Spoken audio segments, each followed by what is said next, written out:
activities that they are indulging in, that is the terror infrastructure which is there on the other side of the LC, the terrorist camps, the terrorists,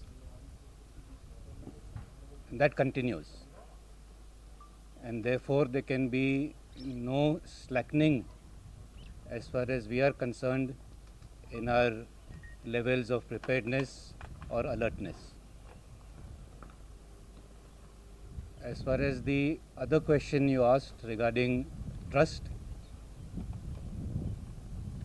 trust is a very difficult thing to come by, and it takes a very long time to develop. And there have been decades of mistrust between Pakistan and India, and obviously the situation on that score cannot change overnight.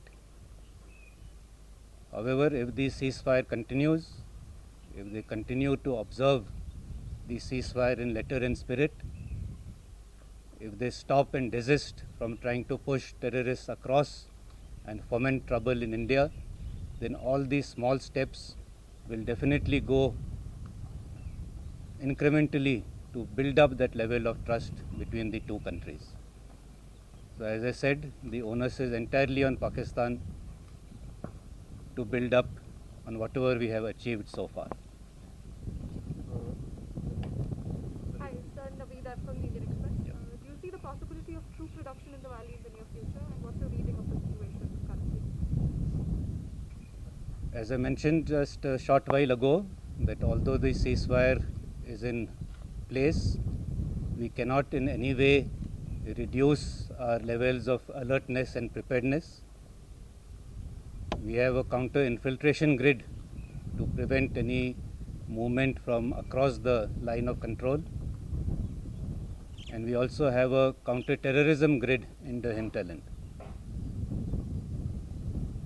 All these deployments are dynamic, and they depend on the situation and the threat perception. So from time to time, we do keep reviewing these deployments, and if we feel that the situation permits, then definitely we do take recourse to pulling out some troops from active deployment to the rear areas, so that they also get time for rest and relief, as also for training, but they would not be pulled out altogether. Salman Kazi from DD News, please. Good afternoon, sir. So my question is, as one of the biggest stakeholders in the peace of JNK, what is the long-term strategy of Indian Army to ensure that there would be peace in Jammu and Kashmir? You see, the question of peace in Jammu and Kashmir, or for that matter in the whole of India, is a whole of government approach. It involves the political sphere, it involves the local government and administration, it involves the security forces, of which the army also forms part of. So it is not as if it's just the army doing it, it is the whole nation which is together and which has to work together to bring about peace and tranquility.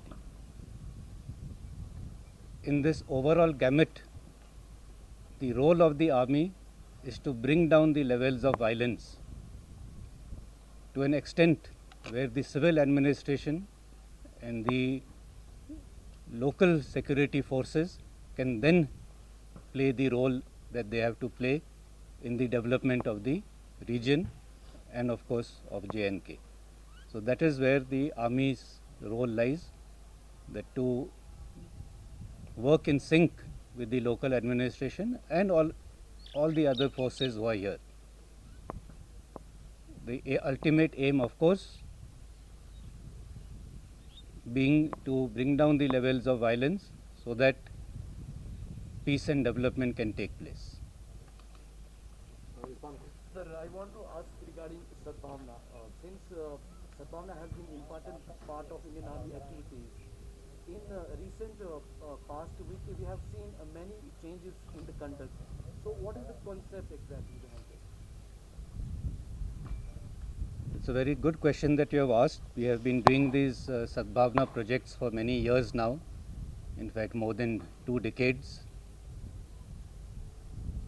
Every idea which is there, and Sadbhavana is one such idea, had its relevance in a point of time.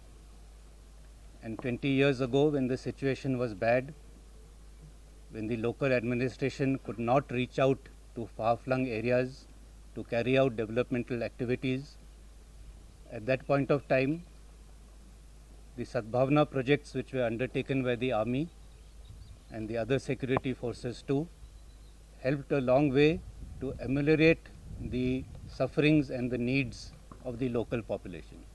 Our schools, for example, the army goodwill schools. There were no schools in far-flung areas.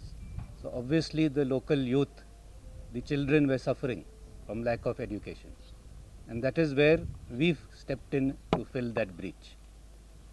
But as the situation has improved and as the administration is now being able to reach out into these areas where we were, we will now also change our strategy and recalibrate our Sadbhavana activities in sync with the local administration, so that we do not do duplicate effort and we carry out those activities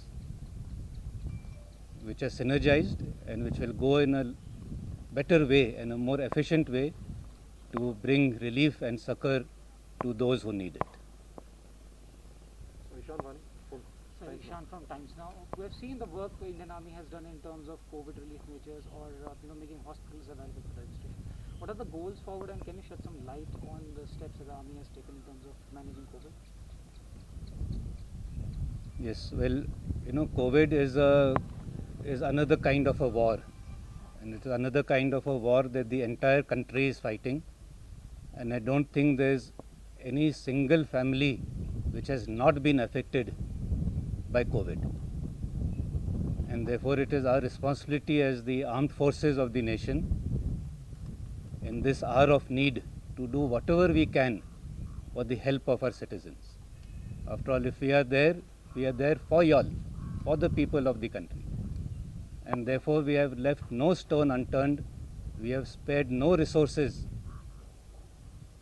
to help out in this hour of need. We have established various hospitals in not only the metros but in other areas also. We have helped the local administration in setting up additional beds, in repairing their oxygen plants, in providing oxygen cylinders, to the extent that we have even pulled out our medical staff, our doctors, from less affected areas and deployed them in the more high pressure stations and areas where there were more COVID cases. But I am happy to say that overall in the country, the number of COVID cases has now seen a downturn, and I think we are well on the way to beating the second wave that has taken place. And as a result of the capacities that we have built up over the last month and a half, I think we are much better prepared to tackle any third wave that may or may not occur. Sir, good afternoon, sir. This is Farooq Wani, editor, Brighter Kashmir. Sir, my question to you is, you have been there in the Kashmir since last yesterday. How do you assess the situation here, and what measures will take for the smooth function of upcoming Amarnath Yatra? Well, I have been briefed by all the commanders on ground on the situation, both on the line of control as well as the hinterland, and I'm glad to say that all the parameters that we judge normalcy by have seen great improvement. There have been very few terrorist initiated incidents. There have been hardly any cases of stone pelting, hardly any cases or nil cases of any IEDs in the recent past. So all these are indicators of a return to a sense of normalcy, and these are all indicators that the Awam also wants the same. And that is, I think, a very good thing that is happening. And in this context of a return to normalcy, we are from our side prepared, and we have taken all the necessary steps for the smooth conduct of the Amarnath Yatra. Of course, the decision to conduct the Yatra or not lies with the civil administration, but we are ready from our side. Okay, last question, Gohar from ANI. Sir, what's your message for the youth of Kashmir? I think I just made a slight mention of it in the previous answer. I think after such a long time,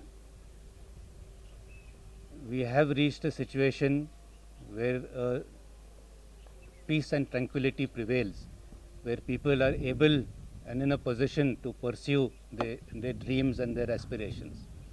So my message to not only the youth but to everyone would be that it is only if we have peace and tranquility can there be development, and only if there is development will we be able to all prosper together.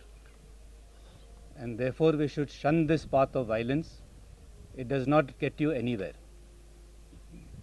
You just have to see outside how the world has moved on, how India has moved on, and therefore embrace the future. And the world over, the future lies in shunning violence. And if we do that, it will only hasten the process of ushering a new era of development and prosperity in the state.